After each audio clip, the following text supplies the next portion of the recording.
Overall শিল্পে যদি LWG certificate যদি মেনটেন করা হয়, আপনারা যদি পান, সেক্ষেত্রে এখন যে আপনাদের যে রপ্তানি আয় হিসাব করা হয় সেটা ড্রাস্টিক্যালি কেমন বাড়তে পারে? দেখুন, আপনি যদি আমি $130 মিলিয়ন ধরি, সেটা কিন্তু ডাবল হয়ে যাবে এক বছরের ভিতরে। আমার এটা কিন্তু $250 মিলিয়ন বা $260 মিলিয়ন হয়ে যাবে। এটা কিন্তু ডাবল হয়ে যাবে। অর্থাৎ আমি কিন্তু হাফ প্রাইসে আমি নন কমপ্লায়েন্ট বায়াররা এই সুযোগগুলো নিচ্ছে, সার্টিফিকেট পেলেই দাম ডাবল হয়ে যাবে। এইখানে কিন্তু আমি অধিক দাম পাবো এবং আমি সেই ক্রেতাগুলোকে আমি নিয়ে আসতে পারবো যে ক্রেতাগুলো আমাদের থেকে চলে গেছে। সুতরাং আমি মনে করি যে এটা একটা বড় চ্যালেঞ্জ এবং দেশের স্বার্থে এই যে আজকে যে 30 লক্ষ কওমি মাদ্রাসা এতিমখানা আছে এই বাংলাদেশে, তারা কিন্তু ক্ষতিগ্রস্ত হচ্ছে, আমরা ক্ষতিগ্রস্ত হচ্ছি, যারা কাঁচা চামড়া ব্যবসায়ী তারা ক্ষতিগ্রস্ত হচ্ছে, দেশ মূলত বৈদেশিক মুদ্রা হারাচ্ছে। আমরা বেশ কয়েক বছর আগে শুনেছিলাম আপনারা এলডব্লিউজি সার্টিফিকেটের জন্য আপনারা নিজেরা কিছু কারখানা সিলেক্ট করেছিলেন, 20টার মতো কারখানার কথা আমরা শুনেছিলাম। সেই কারখানাগুলোর আসলে অগ্রগতি কি, বাধাটা কোথায়? সেই কি প্রত্যেকটা গল্পই কি সিইটিপিতে গিয়ে আটকে যাচ্ছে? হ্যাঁ জি, এটাই আসলে বিষয়। এলডব্লিউজি যদি আমরা গ্যাপ অ্যানালাইসিস করেছি, আমরা অ্যাসোসিয়েশন এবং আমাদের বিজনেস প্রমোশন কাউন্সিলের যৌথভাবে আমরা সেখানে 20টি ট্যানারি গ্যাপ অ্যানালাইসিস করার পরে দেখা গেছে যে 2টি ট্যানারি কিন্তু আপনার ঢাকার বাইরে অবস্থিত, তারা কিন্তু অলরেডি এলডব্লিউজি গোল্ড সার্টিফাইড হয়েছে। এইখানে আমাদের এই ইন্ডাস্ট্রি জোনের ভিতরে কিন্তু আপনার প্রায় 10 থেকে 12টি ট্যানারি আপনার সেটার কাছাকাছি চলে আসছে। অর্থাৎ আমার 1410 মার্ক 1710 মার্কের ভিতরে 300 মার্কটা কিন্তু ক্রুশাল। একটি হলো লিকুইড ওয়েস্ট, একটি হলো সলিড ওয়েস্ট। এই 300 মার্ক আমি যদি অ্যাচিভ না করতে পারি তাহলে কিন্তু আমি কোনোভাবেই ওই ট্যানারি এন্ডে আমি 1400 মার্ক আমি যদি অ্যাচিভও করি আমি সার্টিফাইড হতে পারবো না।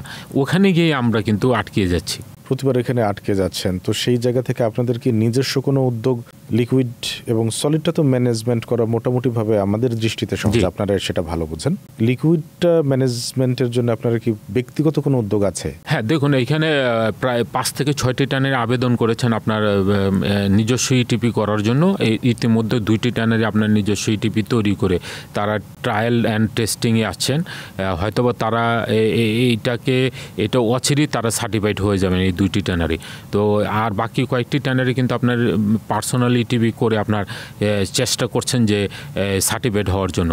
আর এখানে ওই সলিড ওয়েস্টের কথা যদি বলেন, যে সাভারে JW অ্যানিমেলস একটা কোম্পানি, অর্থাৎ চাইনিজ বড় ইনভেস্টর এখানে একটা বড় ইন্ডাস্ট্রি করেছে। তারা আমাদের থেকে যে সলিড ওয়েস্টগুলো নিয়ে আপনার সেখানে ইন্ডাস্ট্রিয়াল জিলেটিন তৈরি করছে এবং আপনার ডগ চুইং বা পোলট্রি ফিডের জন্য যে ফিড তারা কিন্তু তৈরি করছে খুব সায়েন্টিফিক ওয়েতে আপনার র হাইট সেট টিমিক্স দিয়ে। আমরা মনে করি যে এরকম আরও 2-1টি ইন্ডাস্ট্রি হলে কিন্তু আপনার এই সলিড ওয়েস্টের ম্যানেজমেন্টটা পুরোপুরি সম্ভব ম্যানেজমেন্ট করা। আমি মনে করি যে সলিড ওয়েস্ট কোনো ম্যানেজমেন্টের একটা কোনো চ্যালেঞ্জ নয়, আমার চ্যালেঞ্জটা হলো যে লিকুইড ওয়েস্টের ক্ষেত্রে। সুতরাং আমি মনে করি যে আমরা ওই সিটিভির ভিতরে আমাদের জোর দেওয়া উচিত।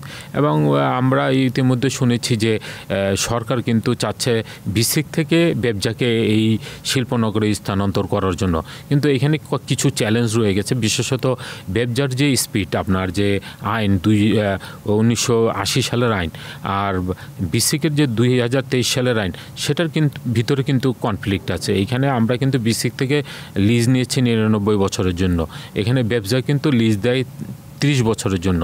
এখানে ব্যবসা একটা রেন্ট নেয়, আমরা কিন্তু এটা কিনে নিয়েছি আমাদের এই জমিগুলো। সুতরাং এখানে আইন আপনার কিভাবে কারেকশন করা যায় সেটা করে রেটিফাইড করে কিন্তু আপনার এটা করতে হবে।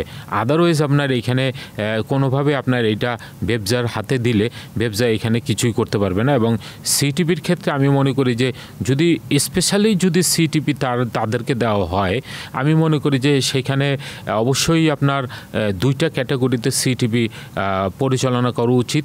একটা হলো লোকাল স্ট্যান্ডার্ড আর একটা হলো এলডব্লিউজি স্ট্যান্ডার্ড। অর্থাৎ আমরা যারা লোকাল ব্যবসায়ীরা আছেন ছোট ছোট ট্যানারি, তাদেরকে যদি আমরা সেই লোকাল স্ট্যান্ডার্ডে কম খরচে সেই ট্রিটমেন্টের ভিতরে রেখে আমি রাখতে পারি, তাহলে তারা কিন্তু ব্যবসা টিকে থাকতে পারবে।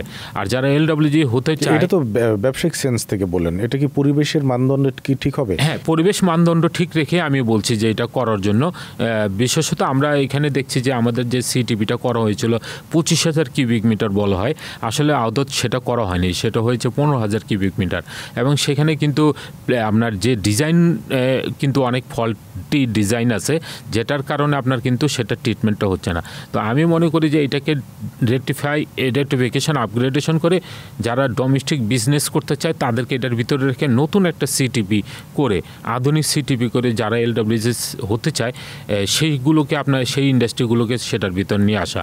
এটা যদি আপনার ব্যবসা করতে চায় তাহলে আমি মনে করি যে এখানে আমাদের কোনো আপত্তি থাকার কথা নয়।